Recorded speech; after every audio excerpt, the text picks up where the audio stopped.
Hey friends, welcome back to my channel. Today is a very exciting reading vlog. I am going to be reading your best books of 2023.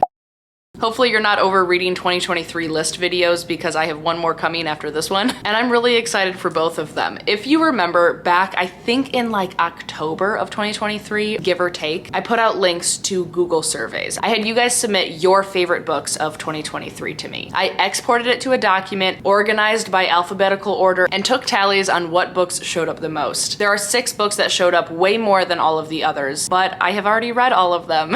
So obviously I will not be rereading them for this video, but I wanted to let you know what those 6 books are in case you're wondering what the masses deem as their best book of 2023. Many of them you will not be surprised about. Perhaps you were the one that submitted these books, and that's great. These titles are Babel by R.F. Kuang, Happy Place by Emily Henry, Fourth Wing by Rebecca Yarros, Divine Rivals by Rebecca Ross, The Will of the Many by James Islington, as well as Tomorrow and Tomorrow and Tomorrow by Gabrielle Zevin. And I will say that all of these books are actually 4 or 5 star reads for me, which is really interesting and really exciting. So if you love any of these books, you're in good company. But now we have to talk about the books that we're reading for this video. What I did next was look at what books were repeated the most number of times. And there were so many titles that were repeated twice, and only 2 titles were repeated 3 times. So we will be reading those 2 books in this video. And I'm really excited about it. So keep in mind, this is off of the data that I just collected. I'm sure there are many other books that might be next on this arbitrary list that is being created within, you know, the masses of best books. But within the subscribers that submitted books to me, one of the books that we will be reading for reading your favorite books of 2023 is going to be Everyone in My Family Has Killed Someone by Benjamin Stevenson. I was super surprised about this. I had only seen this book maybe once or twice all year last year, so seeing that it was one of the most repeated books on this list was surprising, to say the least. This book is pitched as like a fresh take on the locked room murder mystery, and I have had the pleasure of starting this book today. I have made it to page 100, and I might be turning into a mystery girly. Like, this is so much fun. Not only is it so much fun, but it is hilarious. This narrator is one of my favorites that I've read in a long time. Bold claim at page 100, but I knew it before the page count even started. Because even before the prologue, there's a list that has the 10 commandments of detective fiction, and it literally says fold here with like a dotted line, which I think is so fun and interactive, like immediately. And for someone who doesn't read a lot of mystery detective sort of books, like this is really helpful. Like, I'm really glad that this is here. I feel like I will use this throughout the book. But this story is following the notorious crime family of the Cunninghams. Our narrator is Ernie. He goes by Ern sometimes. And 3 years ago, he helped his brother dispose of a body that he had murdered. But then right away, he turns around and turns his brother into the police. And now Ern's brother is being released from prison, and the family is sort of gathering for the first time in a while to welcome him home. This jolly old family reunion is taking place at this like remote ski village. And the day before Ernie's brother is supposed to show up, a body is found on the slopes, seemingly to have died in a fire, but he has no burn marks. He has like ash on his face, and it's obviously from like an inhalation burn injury. That's my nursing side coming out and understanding it right away, but it is suspicious regardless. And right now we're only dealing with like one local policeman that is really in over his head, very stressed, doesn't really do murders, and now he's having to kind of corral all of these people and head this investigation that he doesn't even know what he's doing. And now we're following Ernie as he's going to try to uncover who this unidentified man is, because he knows his family. He feels like something's going on. And in the prologue, he talks about how he's going to try to be the most like reliable narrator, and that at times in this story, he is both Watson and detective. He plays both writer and sleuth, and am so obligated to both light upon clues and not conceal my thoughts. In short, I will play fair. And it's just so much fun because the title is literally true. Like, he knows everyone in his family has killed someone, and it just is setting up to be like super fun. And the writing is, again, really witty, bantery, just funny right away. I'm really looking forward to continuing, and that's what's gonna happen. I'm gonna go keep reading, but so far it is going swimmingly. It's going really well.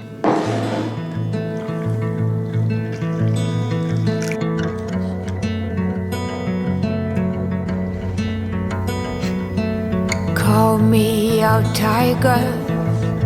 Call me out, why don't you love? Lift me up higher above the clouds, won't you love? Hello, good morning. Over the course of last night and this morning, I did make it to page 213. So I'm definitely over halfway now, which is really exciting. I am having like one of the best times ever. This book is so much fun. This is single-handedly opening up the genre of mystery, like murder mystery, like whodunits for me. Because if you've been here for longer than a minute, I'm sure you've heard me say I've never really known if murder mysteries were for me because I feel like I'm a very impatient person and I don't know if I have the patience to like sit through and like watch someone figure things out and like, I don't know, all of like the repetitive theories and things, but that's not what this is. Like, I think that I just had a misdirected view on what these books can be. And I take full responsibility for that because this is so good. The way that this book is crafted and told is sort of genius because the narrator is breaking the fourth wall repeatedly because he's telling us like what's going on in a retrospective fashion. And when he does break that fourth wall and he's like chatting to us, it's just for like little anecdotes and it makes the story just kind of feel like it's like you're talking to a friend. And the way that the plot is sort of being told and spoiled for us is so fun. Because I think even in the prologue, like he told us what pages and what chapters people are going to die. He's telling us little foreshadowing things of like, there are 3 times that I hear bad news when I'm eating breakfast or something. And then later it'll be like, this is that 3rd time that I got bad news while I'm eating breakfast. And this one involves sperm. Like, you don't know what I'm talking about, but like if you've read it, you might know what I'm talking about. And just the way that it's being told is literally so engaging. It's so much fun. And the mystery itself is just getting more and more complicated. I don't think I can trust any single person in this story besides our narrator at least a little bit because, you know, I'm taking him at his word that he's going to be truthful and like tell us everything that's going on. And because the very first rule on this like folded thing that I talked about earlier, it says the criminal must be someone mentioned early part of the story, but must not be anyone whose thoughts the reader have been allowed to follow. So we know that our narrator is not the murderer of this random person, but we are finding out that this random person is involved with his family in some way or another. And oh my god, there are just so many little layers to this onion of a book. I'm really having such a good time. So I'm going to finish this today. Right now I'm actually about to go in and get my eyebrows done and laminated. Very excited. They are way overdue. But that's why I'm not like done or anything, because after you get your eyebrows laminated, you can't wash your face or anything for 24 hours. So I have to be fresh faced. And after that, I have a nail appointment actually in about an hour and a half. These little guys just need to get redone. So in between these appointments, I'm just gonna go to a coffee shop and read to kill some time. I mean, it's a great day. So far, February is just the self-care transformation month, right? Like new haircut, eyebrows, nails, all the things. Like I go through stages in my life where I want nothing done on my nails. Like I like having like the shortest nail possible, but then I go through phases where like I want them done all the time. And right now I want them done. So I'm just gonna keep up with it until I don't want to keep up with it anymore. But let us go get my eyebrows done. And then I'm gonna go read this at a cute little coffee shop. The scenery is white, go right in.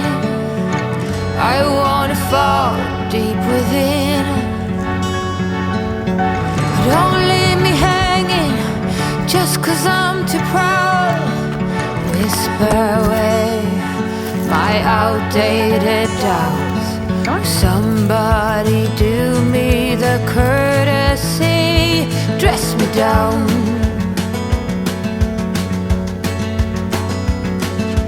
Not that old, yet I'm far too young to not. Oh my goodness. This book is so good. I finished it, okay? It's 5 stars immediately. I had so much fun. This is one of the best reading experiences I think I've had all year so far. Oh my goodness. Okay, I need to see, does this guy have other books? He does. Okay, I will be reading this guy's other books because this was perfect. This was so good. If you like mystery books or are unsure if you would like a mystery book and want to try said mystery books, read this one, please, I beg of you. I genuinely could not see how anyone could have a bad time with this book unless you just genuinely don't like these types of books. It literally had everything. Look at me just holding it. Like, it's my child now. Wow. Wow. There's not too much that I can say or will say about this book in this final review because it's a murder mystery, like, because the... Oh... If you actually watch B-roll, then you'll see that I had to drag my jaw up off the ground. This book had that... I literally can't even speak. The plot twist at the end of this book, like, the grand reveal, like, I did not see it coming. Not one bit. Well, half of it, but like, I'm not gonna say anything in fear of spoilers. So just, I know that this book is gonna live rent-free in my head for quite some time because of that plot twist and because of just this reading experience. Like, wow. I'm actually so happy that this book was on so many of your guys' best books of 2023 list, because I don't know if I would have read this anytime soon. Like, I bought this book for this video, so I didn't even own it before now. So I probably wouldn't have even read it. Wow. I would have been missing out. I would be so much more sad than I am right now. 5 out of 5. You guys are so right. This was so good. Good work, everyone. And now we are going to go into the other book for this vlog. This title also won with 3 repetitions within the submissions to that list that I talked about. And it's a little bit of a mood switch, like, for sure, but I'm also really excited about this title because one of my goals this year was to read a wider variety of genres, and this is a historical fiction. Hey, can you believe it? We will be reading Hamnet by Maggie O'Farrell. This is one that has been on my radar for quite a bit, but I just don't gravitate towards this genre. So therefore I haven't read it, but seeing it repeated on this list submitted from you guys actually made me so excited. This book is about Shakespeare and his family, but predominantly his wife and children, I believe. And to my knowledge, it's just kind of like slice of life following them during the plague. And that's where my knowledge ends. Oh, one of their sons succumbs to the sudden fever. So I'm sensing a little bit of an emotional read. I need to just take a moment to bask in the glory that was everyone in my family has killed someone and sort of like rewire my brain to be ready to read a very different book. There's Abby, an angel. But okay, wow, I'm so excited. Let's get into this one. Okay, I've made it to page 219. That's about 75% of the way through Hamnet by Maggie O'Farrell. First of all, you're getting a lot of wet hair in this vlog. It's just how the days have been playing out. I woke up and exercised and showered, and now it's time for an update, and I can't, I don't want to dry my hair the whole way. I just don't do that. Now that I have bangs, I'll dry like the front of my head a little bit, but I never blow dry my hair to completion, really. I usually just let it air dry, and then I like fix it later. So this is what's happening, and I am here to update you on Hamnet before I finished, because it's been a little bit up and down for me. So this is a genre that I don't really gravitate towards often, if really ever. And it's really just like a setting thing, you know? I love a character-driven story, and I feel like most historical fictions like are, and that's definitely what this is. This is like a look at a family unit going through a very traumatic situation, such as the plague. Like I said earlier, it is following Shakespeare's family.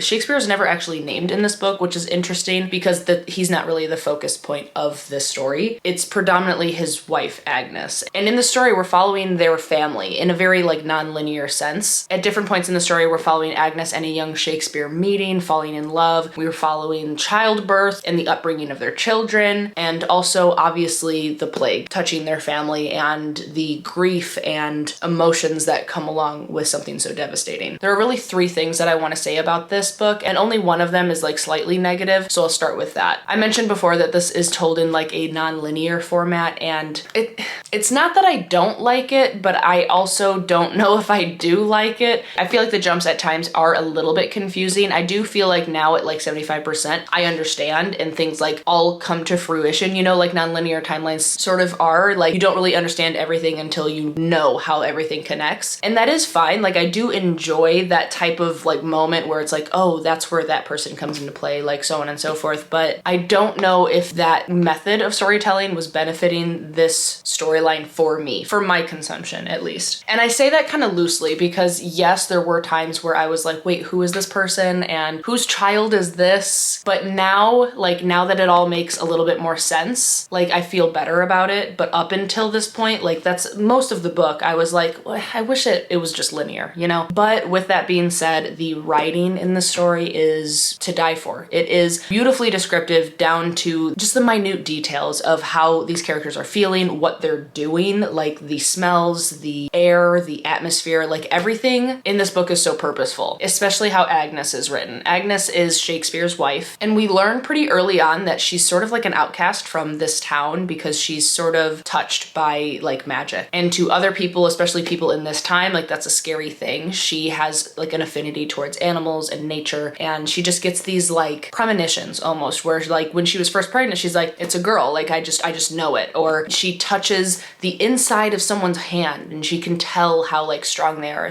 or tell certain things about someone or specific events that are going to happen in someone's life. So she's a very interesting character, and I feel like oddly close to her because I love a magical woman and she is the epitome of that. And now within the story, we're definitely getting into the parts where tears might happen. I've heard that this book is very emotional, and I definitely see that. I mean, it's written on the back that, you know, their beloved son succumbs to the sudden fever, but what you don't know is how he ends up getting the fever. And that plot point in and of itself is really just incredibly written. It's incredibly written and emotional, and I didn't think that I would get emotional at this point in the update, but there it is. It is really good, and I think I needed to sit here and update you because at this point I was just kind of feeling like, yeah, it's pretty good, like, but reminiscing and sitting and like actually thinking about what's going on and the writing and everything, like, it's beautiful. It is. So right now what's gonna happen, it is 4:40 p.m. and we, meaning me, must put away laundry. I have to. It's been sitting, it's been folded for like 2 weeks now, and I just have not put it away. Like, this is getting a little bit absurd.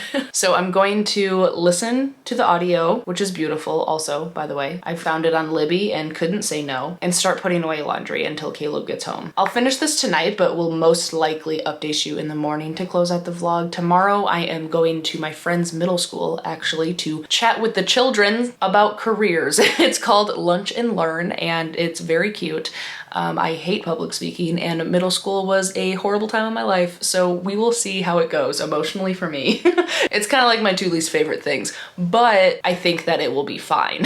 Middle schoolers are scary, but she tells me that the kids are very sweet. A lot of them are just excited to hear me talk.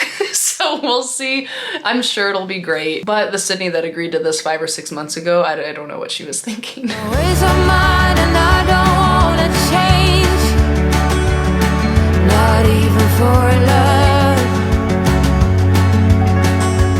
Hello. I just got out of the middle school that I talked to you about, that I was doing this little presentation for their like career chats about like what they could do when they grow up, you know? It was cute. The last group that I was with were the 6th graders, and they were so cute. They kept giving me book recommendations, so I made a list, and who knows, maybe I'll pick them up. A couple of the kids were really cute, and they were like really interested in, you know, the process of content creation and also being a nurse. And there were a couple that I could tell were like, oh, your channel's about books? Like, that's kind of weird. And it was kind of funny. But yeah, all in all, that experience was really great. I loved it. It was fun. But I did want to come on here and let you know that I finished Hamnet early this morning. I ended up taking time last night to start editing this video because I didn't know how long this was going to take today. And since I work all weekend, I needed some extra time to edit last night. So I ended up finishing the last like 50 pages this morning. The amount that I read yesterday though, while I was putting away my laundry, when I tell you that I was sobbing, I mean that I was putting away my laundry and I was sobbing, like ugly face crying. This book is written so well. The portrayal of grief of losing a child is one that I cannot relate to, but I can only imagine. I could feel the pain that was written in this book. Like, it was really, really impressive. It was really beautiful and horribly tragic. But the story itself, even though it's a fictional account of what Shakespeare's family went through, like, it was written perfectly. Like, honestly, I think that this book is gonna sit with me for a while, and I don't think that I will unhaul this anytime soon, if ever. I'm so glad that I finally read it. My favorite character remains Agnes by the end of the book. I don't think that she could have been written better. I loved that she was this like wild, magical woman at her heart, and her grieving process was just like, it felt so real. The way the whole family, like we were able to follow each individual person within this family and their different modes of grieving and like their frustrations, and honestly, like, it was really good. Really, really good. I think that I am going to be giving this book a 4.5 out of 5. Like, you guys are right again. This book is great. That's the end of this video because I wanted to do the top 2 and it ended up being perfect to where these 2 books repeated 3 different times for your guys' best books of 2023. Now remember, these weren't the top of the list. It was because the other 6, the 6 that were the top of the list, I had already read, which I'm so glad that it worked out this way. Honestly, like, these 2 books that I read for this video, like I love them so much. I could not be happier with how this video went. So I would recommend wholeheartedly both of these books. Hamnet I would only recommend for a certain number of people because the trigger warnings of losing a child and that grief, and you know, just there are certain things within Hamnet that I don't think everyone would love, but truly everyone in my family has murdered or killed someone. Everyone should read it. It's so good. So yeah, thank you so much for being here and hanging out with me for a little bit. If you are still watching, then leave me either the knife or the fern emoji, depending on what book you are most likely to pick up, or depending on which book you have enjoyed more. And while you're down there, don't forget to subscribe and like the video. I always appreciate your support. And of course, be kind to one another and happy reading. Bye.